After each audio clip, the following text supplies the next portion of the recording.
Ny mofinaina isan'andro atolotry ny mpitandrina rakotina valina maoly.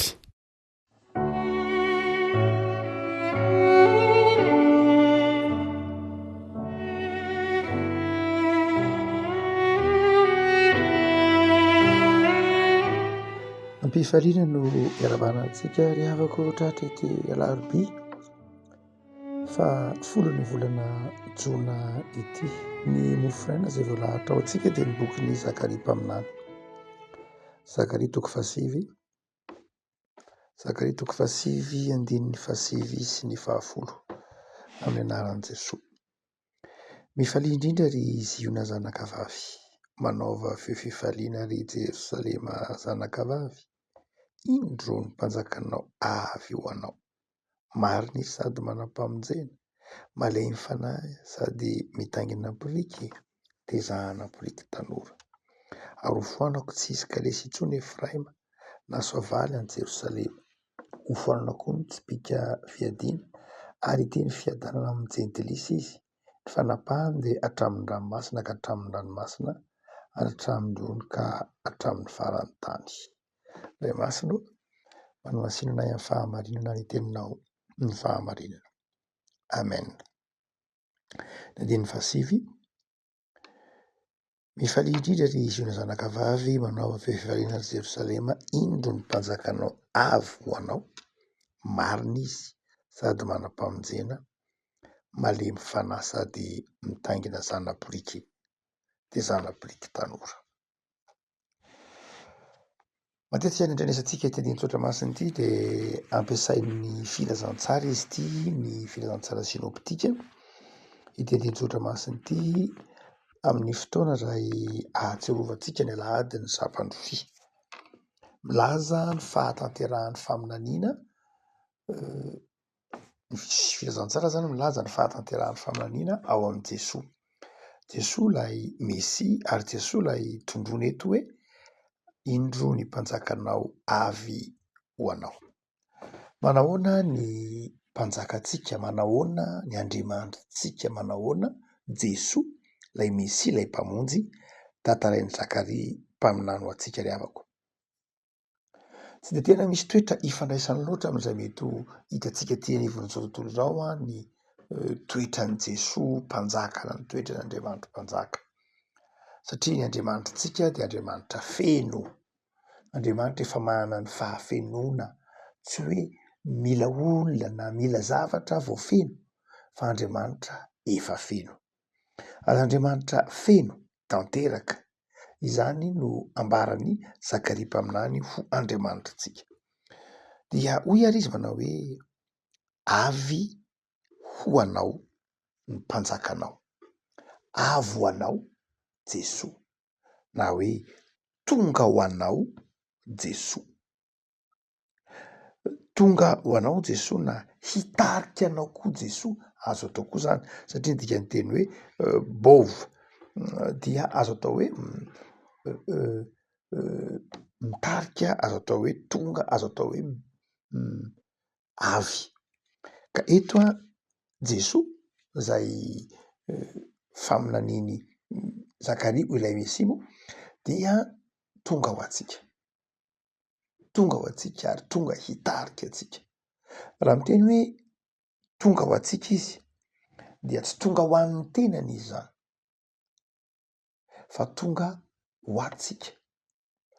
Jaona manazava an'io amin'ny filazantsara manao hoe ary ny teny dia tonga nofo ka nonina tamintsika. Izay ny krismasin'i Jaona. Ary ny teny dia tonga nofo ka nonina tamintsika. Ny filazantsara Matio sy Lioka dia miresaka ny fahaterahan'i Jesosy tany an-tranon'omby. Tonga ho antsika. Raha miteny zany eto ny faminanian'i Zakaria hoe ny Andriamanitrintsika, ny Jesosy antsika, tonga ho antsika, dia farafahakeliny reto zavatra telo reto no tsy tokony ho adinoina rehefa hoe tonga ho antsika i Jesosy. Tonga ho antsika i Jesosy ahafahantsika mamantatra an'Andriamanitra. Tsy fantatsika Andriamanitra.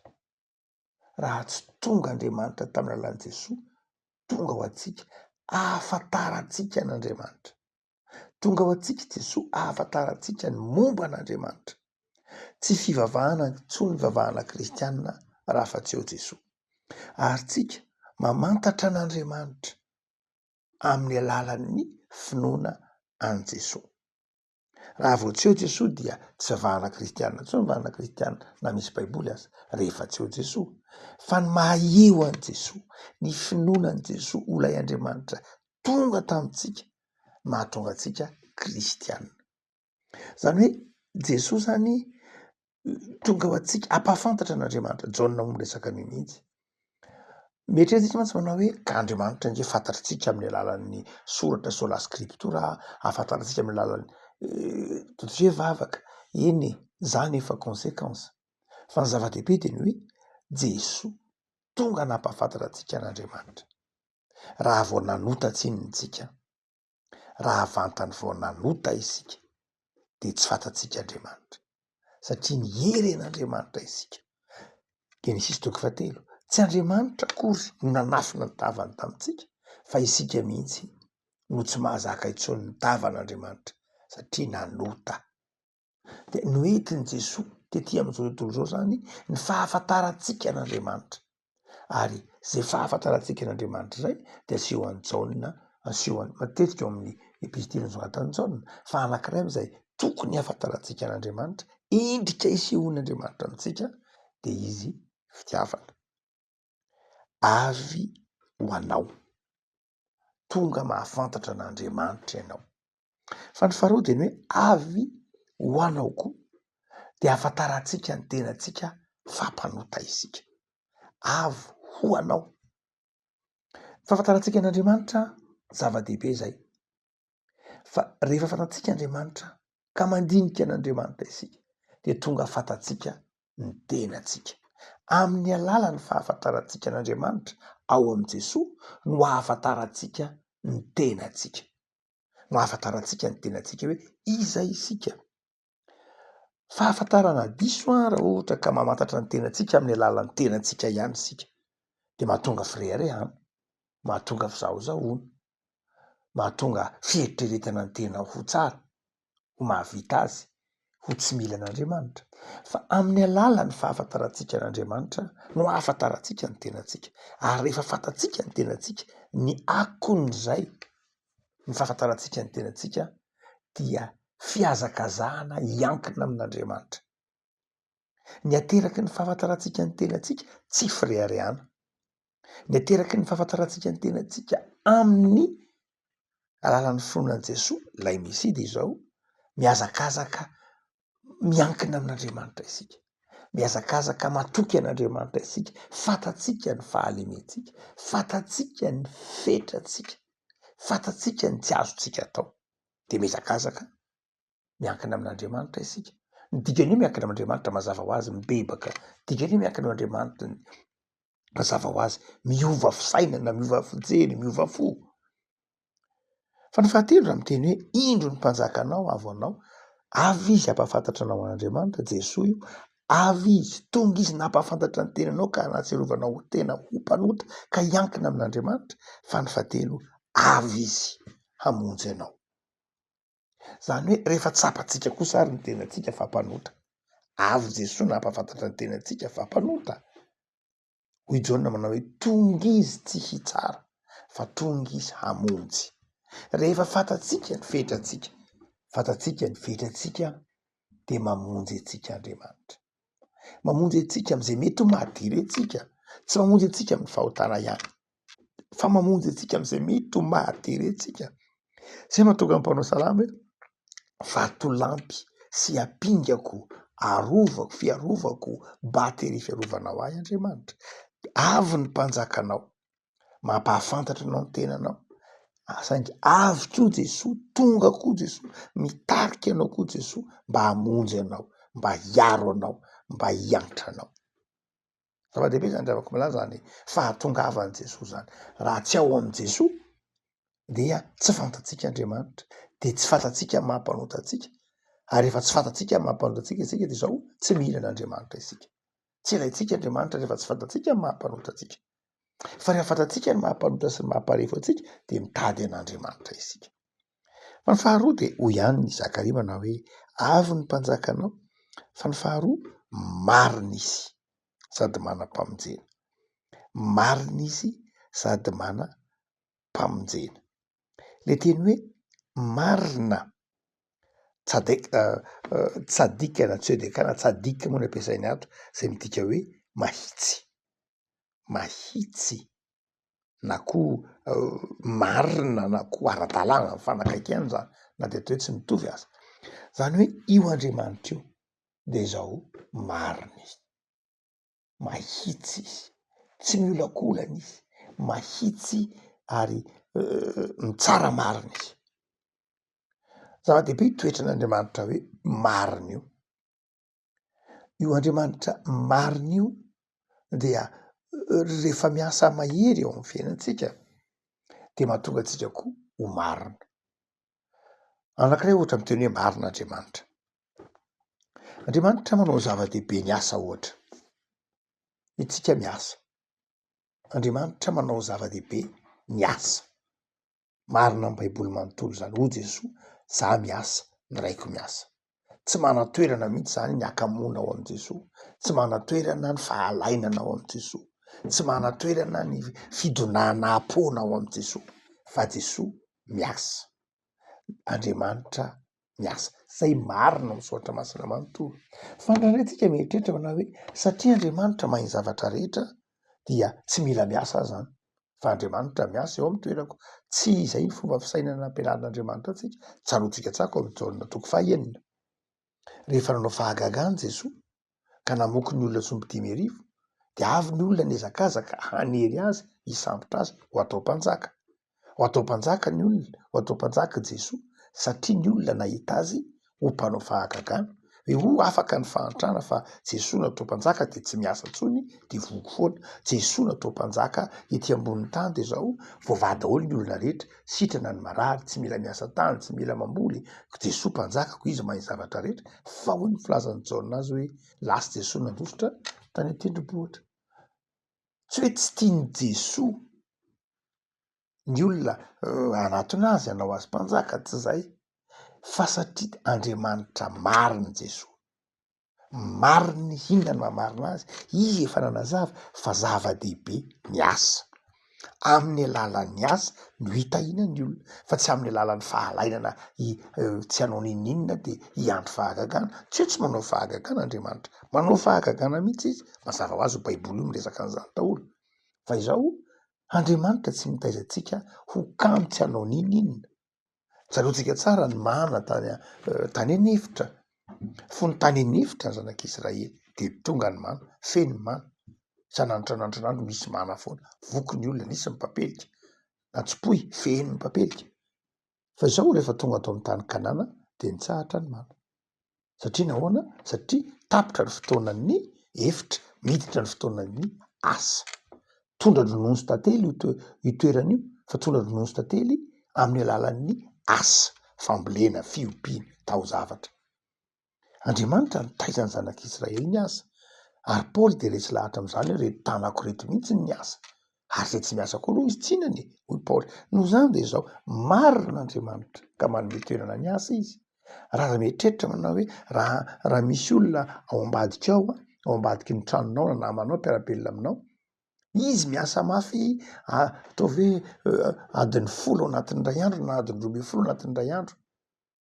Enao miasa ao anatin'ny adiny 2 anatin'ny ray andro tena ny alina menoko ny adiny 10 vavaka fa za tsy hiasa. Zava-dehibe ny vavaka. Le olona tsy ambadika tsy miasa adiny 12 de mino ahy ianao fa ho tahian'Andriamanitra le miasa adiny 12. Raha asa marina mazava ho azy ny ataony, manao ny asany tsara izy de mino ahy ianao fa ho tahian'Andriamanitra izy. Satria Andriamanitra marina sy mahitsy. Hitahy anao izy. Fa izao hitahy an'io olona io izy satria efa niteny izy fa zay miasa de akasitrahan'Andriamanitra. Asa marina sy asa mahitsy nataon'ilay olona de ho tahian'Andriamanitra izy satria marina sy mahitsy Andriamanitra.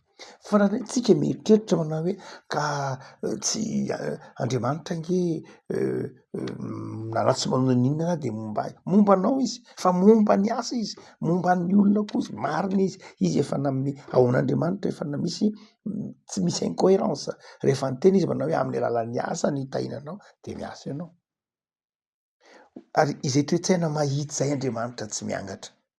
Andriamanitra mahitsy, Andriamanitra mahitsy amin'ny fitondrany izao tontolo izao. Ny zanany sy ny asan'ny tanany da iny. Ianao mpanompo rehefa teneny manao hoe tsy ampitoviko ny manompo azy sy ny tsy manompo aho. Fa tsy midiky zany hoe ariny Andriamanitra ny zavaboary hafa. Tsia, mahitsy Andriamanitra. Rehefa miteny Andriamanitra manao hoe zao ny fomba tokony ataontsika dia ataontsika izany ry havako malala satria mahitsy Andriamanitra. Ao an'Andriamanitra tsy misy incohérence. Zay le tenenin'ny Paoly amin'ny Timothée zany manao hoe Andriamanitra ange tsy mahazo mandany tenany satria efa nametraka lalàna Andriamanitra amin'ny mitondrany an'izao zavaboary zao dia tsy arodan'Andriamanitra iny lalàna iny. Efa maninona moa za ny vony gripa rehefa tsy nanao akanjo mafana. Vony gripa ianao satria misy lalàna napetraka Andriamanitra ao anatin'ny fiarahamonina ao anatin'ny zavaboary manao hoe rehefa mangatsiaka ny olona de vony gripa izy. Lalàna napetraka Andriamanitra hoe tsy le gripa fa le lay hoe misy lalàna ka rehefa mangatsiaka ny vatan'ny olona de manao défense amin'ny vatan'ny olona de zay le gripa. Manao défense amin'ny vatan'ny olona tonga de mihazakazaka daholo ny vatany rehetra mamboatra sela fotsy ao anatin'ny vatany io de miakatra ny amari-panany de manavy fiarovan-tena zany le gripa. Nataon'Andriamanitra lalàna ao anaty vatan'ny olona io.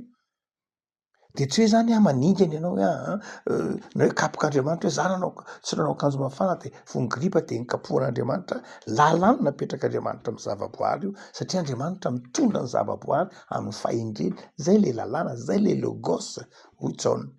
Tsy hoe tsy miaro anao akory izy rehefa avy eo mazava ho azy, miaro koa izy. Fa le foto-kevitra ilay principe biblique, le foto-kevitra ny tiana takatra ao manao hoe nasian'Andriamanitra lalàna ingeo anatin'io zavaboariny io e. De ajain'Andriamanitra io zavaboariny io. Marina loatra lehibe noho izay lalàna ataon'izay izy ka afaka manasitrana anao, afaka miaro anao, afaka momba anao amin'ny fotoana izay ilanao an'izany. Fa amin'ny itondran'Andriamanitra ny zavaboary de nasiany lalàna, nasiany hariva, nasiany maraina, nasiany orana, nasiany lalàna napetrak'Andriamanitra anatin'ny zavaboary daholo reny rehetra. Satria mahitsy Andriamanitra de tsy miangatra. Fa hoy izy manao hoe mahitsy izy ary ny fahatelo de zao malemy fanahy sady mitaingina zana-biriky na mitaingina zana-biriky tanora.